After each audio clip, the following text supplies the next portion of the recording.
వాళ్ళు 35 మంది కంపెనీ, అది మావోయిస్టు పార్టీ కంపెనీ. ఎప్పుడు వాస్తవంగా వీళ్ళ సమాచారం గత 6 నెలల క్రితమే బసవరాజు ఆ మాడుగుట్టుల్లో ఉన్న విషయం కూడా వాళ్ళకి తెలిసింది. వాళ్ళకు తెలిసిన విషయం కూడా వీళ్ళకి తెలుసు, మావోయిస్టులకు కూడా తెలుసు.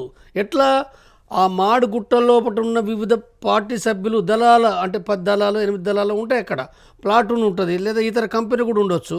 దాంట్లో నుంచి లొంగిపోయిన వాళ్ళకు కూడా బసవరాజు ఇక్కడ ఉన్న విషయం తెలుసు ఏదో రకంగా ముందు నుంచి కూడా. వాళ్ళు పోయి చెప్పారు, లేదా స్వయంగా ఆ కంపెనీ నుంచి, అంటే కాయ్ కంపెనీ 7 అనేది అంటారో ఆ 7 నుంచి కంపెనీ కమాండర్సు, తర్వాత పీపీసీ మెంబర్సు వాళ్ళు పోయినరు. వాళ్ళు 6 పోయినరు. మరి వాళ్ళు చెప్తారు కదా, అంటే అందరు చెప్పారు, అంటే దాంట్లో అందరు ద్రోహులు అని అంటే అందరు ద్రోహులు ఏంటో మనం చెప్పలేం. కానీ కొంతమంది అయితే అనివార్యంగా వాళ్ళు అక్కడోలే కాబట్టి పోవడం పోలీసుల చేతికే పోతారు, ఇంకొకటికి పోయేది లేదు.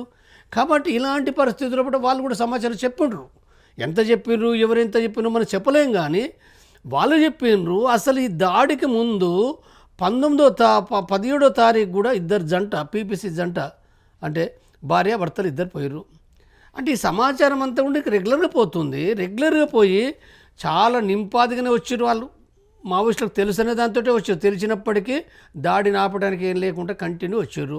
మరి వాస్తవంగా వీళ్ళకి 17 తెలిసింది, వీళ్ళకి తెలిసి 19వ తారీఖు 17 షిఫ్ట్ అయిన 19వ తారీఖు కూడా డేటా షిఫ్ట్ చేసారు. మళ్ళీ షిఫ్ట్ చేసిన తర్వాత కూడా 19వ తారీఖు 5 సార్లు ఎన్కౌంటర్ అయింది. 5 సార్లు ఈ కంపెనీతోటి. అయితే విచిత్రం ఏంటంటే ఎవరికి గాయం కాలే.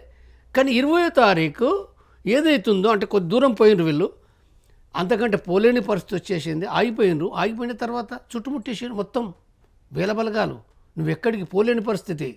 పోలేవు కాబట్టి ఏమైపోయింది, అది వీళ్ళకి అర్థమైపోయింది. వాస్తవంగా వీళ్ళు ప్రాణాలు పోతాయి, ఇక తప్పదు, చేయగలిగేది ఏమీ లేదనే కాడికి కూడా వాళ్ళు వచ్చుంటారు. వాళ్ళు అయితే ఫైట్ చేసి పోదామని అనుకుంటారు.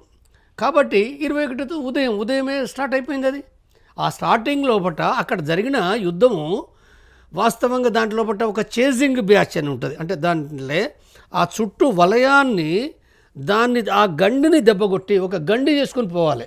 మిలిటరీ రంగంలో గెరిల్లాలు కూడా పాటించేది ఏంటంటే చుట్టూ ఒక వలయం కనుక ఏర్పాటు చేస్తే దాన్ని బ్రేక్ చేయాలి. ఎట్లా బ్రేక్ చేయాలి?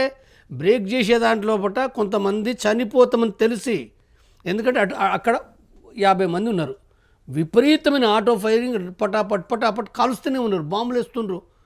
కానీ అక్కడి నుంచే పోవాలి. నీకు ఎక్కడ చుట్టూ ఉన్నారు, ఎక్కడి నుంచి పోతావు? కాబట్టి ఆ గండిని దెబ్బ కొట్టడం అంటే ఏం చేయాలి? వాడు కాలుస్తుంటే ముందుకు పోవాలి. చచ్చిపోతా అంటాం, చచ్చిపోతూ కూడా మళ్ళీ ముందు పోవాలి. అప్పుడు వాడు భయపడతాడు, ఎదుటిన్నోడు భయపడతారు వాళ్ళు. అరే మొత్తం